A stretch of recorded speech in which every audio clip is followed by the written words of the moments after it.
Greetings. We're here watching the sunrise on the beach in Northern California. And all around us is a somewhat useful plant that you could probably pick out on any beach or even inland sandy area all up and down North America. It's right here next to us. It's got these beautiful purple flowers. This is sea rocket. Now it's a member of the mustard family. And so as such, it's going to have a very strong mustard or horseradish flavor. And that makes it good for putting in any seasonings or sort of dishes that you're whipping up. And oftentimes, survival food or poverty food is pretty plain and boring. You have to, of course, spend money on seasonings. And when you can find those seasonings for free out in nature, especially in a beautiful little spot like the beach here in Northern California, it's really wonderful. And it's here, all up and down the beach here. It's very, very common.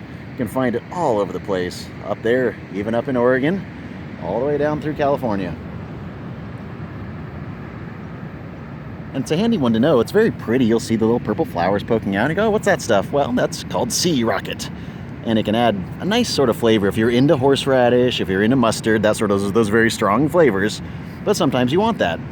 This morning right here, I don't think breakfast is asking for, anything mustardy from the sea rocket here, but it's really nice to have on hand. And we did see a reference online that said it may be good for poultices, if you have an infection or something like that. That's not something we usually do, but that's super old school, which is kind of cool.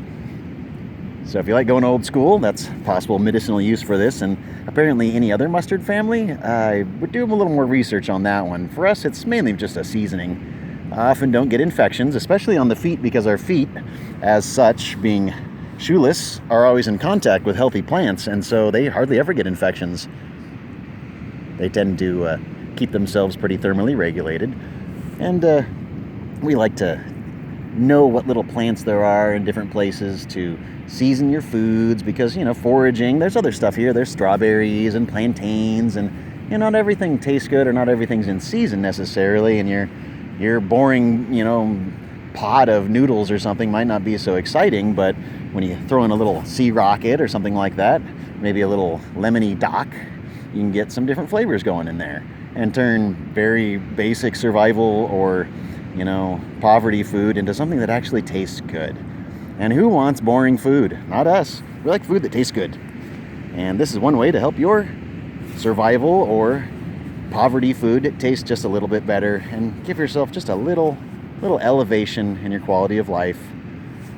Being out on the road or homeless, out in places like this, it's kind of lonely and it can be very difficult to meet your needs sometimes. And so it's really helpful to know what plants can help you meet those needs. And out here on the beach, there's a lot of stuff that won't help you meet your needs. That's really nice to look at, but if it's nice to look at, that's nice, but what can it do for me?